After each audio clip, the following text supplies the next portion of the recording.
Welcome to the Michigan Golfer Show. Join us each week as we explore the people, the places, and the events that shape our great game.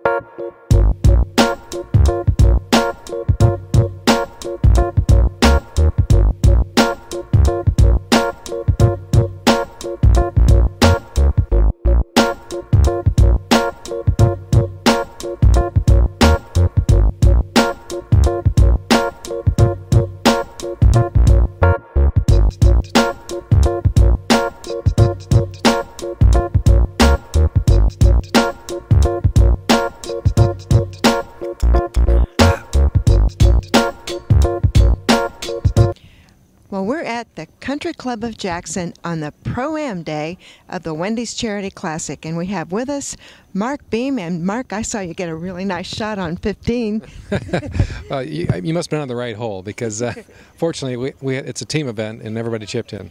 Mm-hmm. Well, it really looked like people were having a blast today. Tell us what it was like playing with Elaine this morning. Well, Elaine's always a treat. You know, she's a close friend of mine. We play out here a lot at the country club, so everywhere we team up, we're the two local people. So one of these years we're going to win it. We didn't finish too far out this year, but we did a little better. But maybe next year.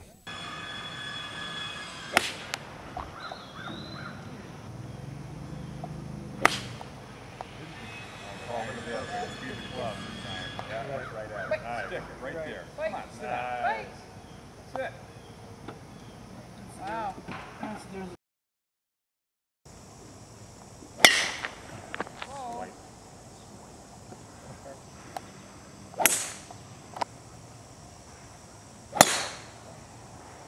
Mike, come after you. Yeah,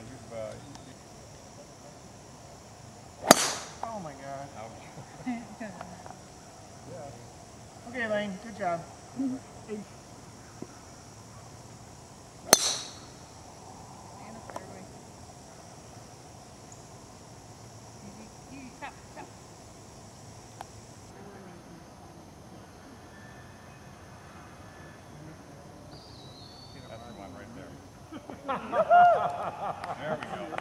There we go. I can tell your grandkids you made 2 putts today. All right. They feel bad about themselves. Well, They didn't get millions. Nice putt, huh?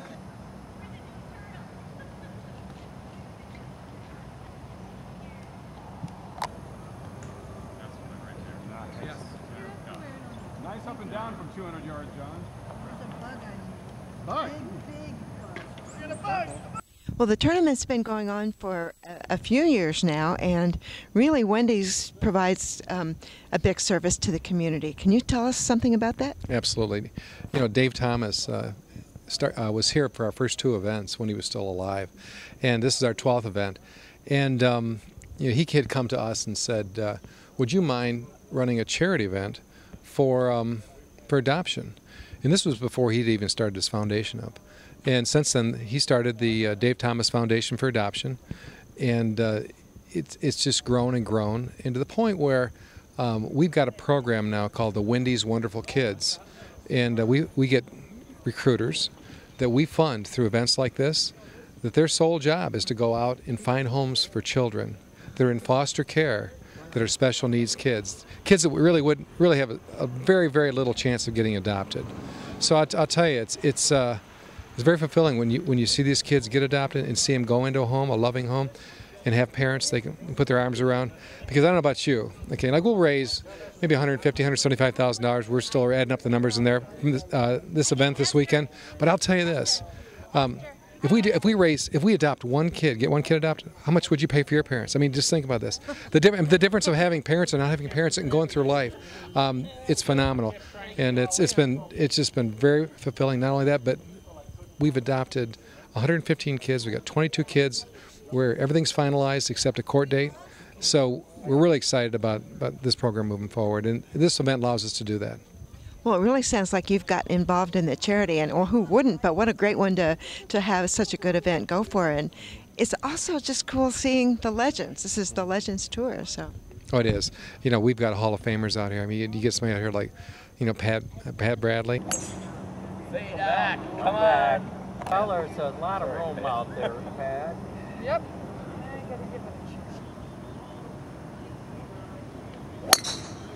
Oh, look at that. Go right at it. Come on, ball. There. Whoa. Oh, good hop. Keep going, Come keep on, going, come on. Good shot. I mean, I don't know if you ever spent any time with her.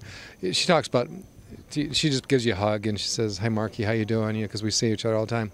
You know, it's just phenomenal. I mean, and then she starts talking about Keegan Bradley, her nephew, and then she goes on and on. But everywhere you turn out here, I mean, we got winners, the legends.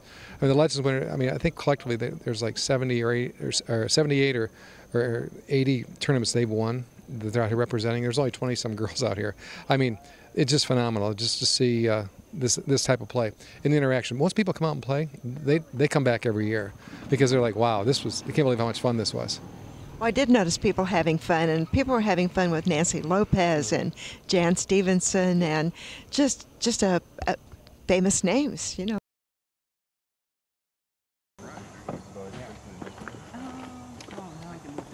We're going to make this cut.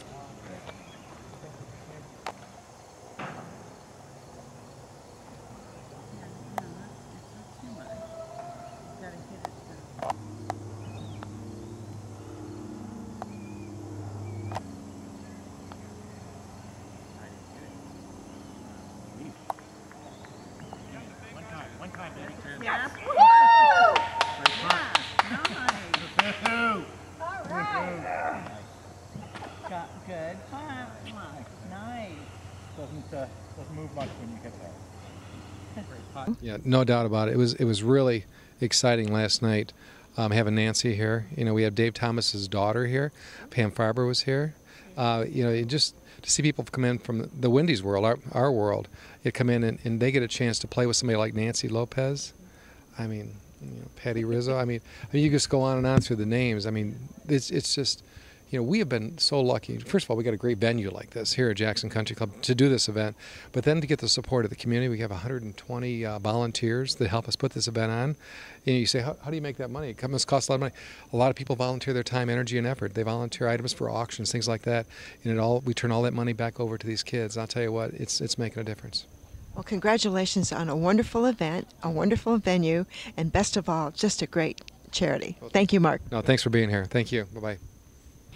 Well, we're at the beautiful Country Club of Jackson with Elaine Crosby, who's, I believe, the founder of the Wendys Charity Golf Classic.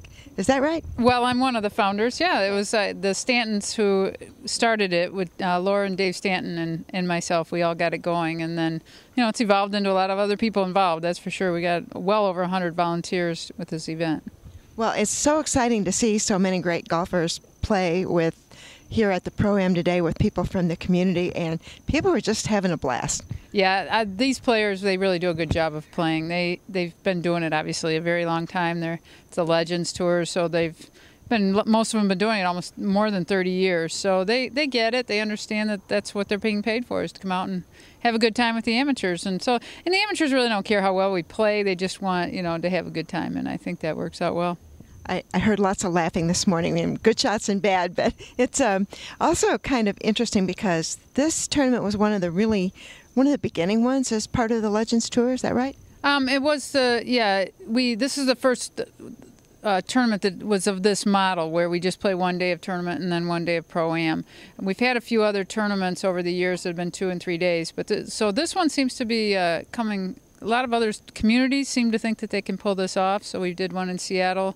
And I think there's a few other places for next year that want to try to do it. It's a good way for a stepping stone. For us, it's probably going to be, this is what it's going to be. It's Jackson, Michigan. It doesn't have, any major corporations that can step up and, come up with a big purse. But for other places, this is a good way to kind of let the public see us play, and then at the same time get the amateurs in there too.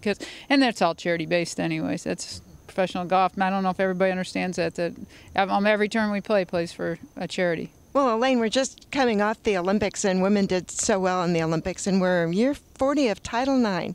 How much have you seen Title IX make a difference in women's golf? Oh, it's huge. I mean, we play. You watch all the teams. I mean, there's competition now to get scholarships for college golf, which was when I started. I mean, Michigan was just getting started as a team. I mean, they had scholarships, but you can start seeing the Olympics is a perfect example of what Title IX has done, and to see that these athletes now take it as seriously as as men and are treated as seriously as men is making a huge difference in how we're competing with the world. And in golf, I mean, we're a little bit behind, I think. We're in a lull with American golfers, but the college kids are really playing well, and I think we just got to nurture them a little bit more to get them out on tour and really compete with the world and in the world of women's golf. It was exciting this year to see both the men and women Big Ten tournament play at the same place, which is itself kind of a step up, I think. Oh, it is. I think it's good for the women. I think they're going to continue that, as far as I understand. We're actually playing a Legends Tour event down at French Lick, and we were going to play it this year, but they had that coming up, and they only knew they could do one or the other. So they said, can you wait a year? But we're going to be at French Lick next year, which is going to be great. Oh, that sounds like a date. I think you need to come to that one. Well, since we're talking about Olympics, golf will be returning to the Olympics for the first time since 1904. How about that? I think that's great, and we were just talking about that, I think it was last night, trying to figure out how are they really going to do it, because there's only 2 players from each country, how many countries are involved, and I'm sure there's a whole committee that's working on it, but it'll be interesting to see who gets to play from where and the format, because they keep going back and forth, whether it's 4-day stroke play, whether it's it'd be nice to see match play, but they may not have enough time if there's 30 teams or something. Yeah, it's going to be interesting to see how they do it. But in any case, golf here today in Jackson was just fabulous. Thank you so much for a great tournament and for talking with us. Thank you, and thanks for coming out and seeing us. You're welcome.